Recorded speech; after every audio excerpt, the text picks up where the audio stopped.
Sobre as duas questões colocadas especificamente, eu acho que a orientação que já estava no PL do ensino médio noturno, parece que um caminho de reduzir desigualdade e conseguir preservar que os jovens que têm opção efetiva de ensino médio noturno é aumentar o tempo disponível, não a quantidade de horas a ser estudado, evidentemente, é a distribuição do tempo para a possibilidade de certificação. Tá?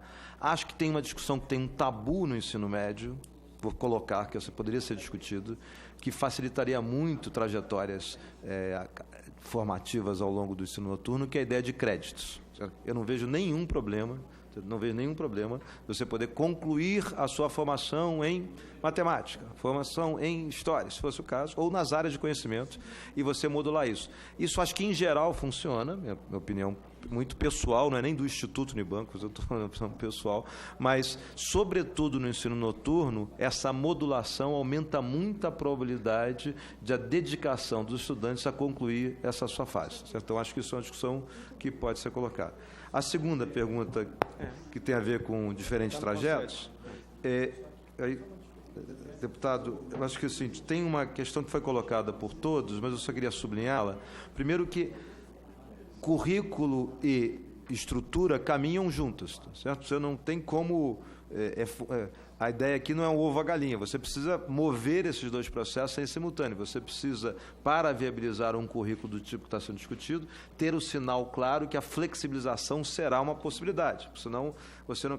Por mais que a professora Maria Isabel tenha razão, que a LDB sempre permitiu isso, nunca houve nenhum impedimento, eu acho que a grande discussão que está colocada hoje na pauta nos últimos anos é uma indução explícita sobre a necessidade, para adequar-se à realidade contemporânea, da flexibilização. Isso a LDB não continha, ela não limitava. Agora, a possibilidade, tanto está no PL como está no MP, é você conseguir indicar isso. Agora, isso gera duas coisas importantes. Um efeito pendular, que foi afrontado por vários, e que eu acho que o professor Danival fez uma maravilhosa explanação disso, a complementar o professor Ronaldo, que é o seguinte, um dos pêndulos que associa-se uma nova estrutura curricular a partir de uma visão de flexibilização é a formação de professores. Você induz a necessidade de repensar essa formação de professores, sobretudo num recorte, e aí o reitor me permita aqui, que as pedagogias de licenciaturas resistem enormemente, que é o recorte de prática de ensino e didática. Certo? Não há nenhum problema, é fundamental você ter uma formação sólida em termos de filosofia da educação e sociologia da educação, certo? Tal qual um engenheiro tem que ter uma formação sólida, vou brincar aqui, em termos de sólidos, em termos de materiais. No entanto, ele tem que ter algo que eu acho que está perdido no nosso mundo da pedagogia da licenciatura, que o engenheiro tem e que o professor deve ter, que é a ideia do ofício. Tá? O ofício do professor. Eu acho que a estrutura que dá uma base curricular permite repensar, revisitar as universidades públicas e privadas em direção ao ofício do professor, o que implica fortemente a questão da didática, das práticas pedagógicas, com a complexidade que o professor Danival trouxe. Obviamente, esse pêndulo vai em direção à coisa da avaliação e a questão toda, né, a avaliação externa que dê conta disso, e uma estrutura de materiais didáticos consistentes para isso. Tá?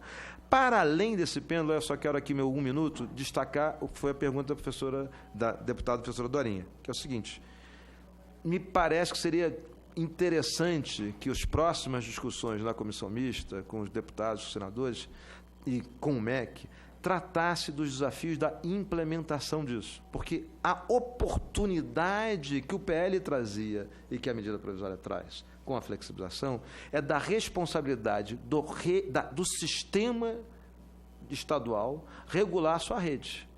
Tá? Isso não estava. Essa oportunidade existe, mas perceba que eu quero só dizer isso. Ela é diretamente proporcional ao seu risco. A implementação pode implodir a intenção da flexibilização.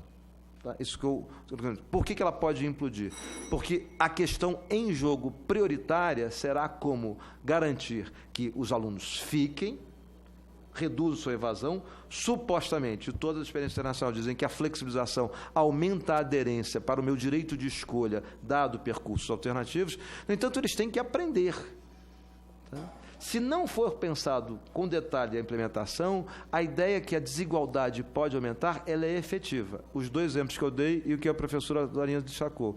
Em regiões de baixa densidade demográfica, nos municípios com baixa população, que você tem uma escola de ensino médio, isso solicitará uma agenda de olhar para a qualidade, porque senão o que vai acontecer? Se imporá uma única trajetória, na prática não haverá nenhuma flexibilização, certo? E você tenderá a aumentar a desigualdade frente aos grandes centros urbanos que efetivamente terão a flexibilização.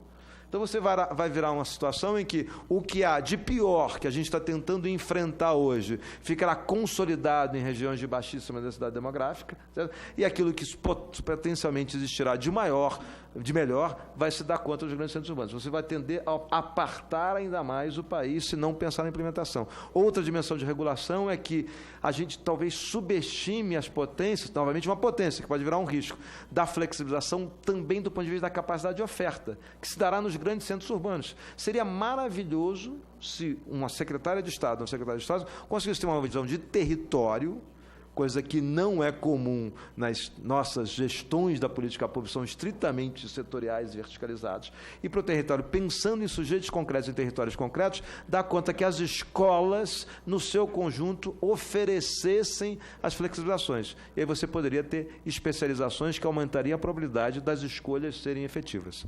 Muito obrigado, e não só agradeço, como é muito bom ver essa prática de debate acelerada. Obrigado. O relator está indo votar, está em votação nominal, mas passa imediatamente a professora Maria Alice Setúbal.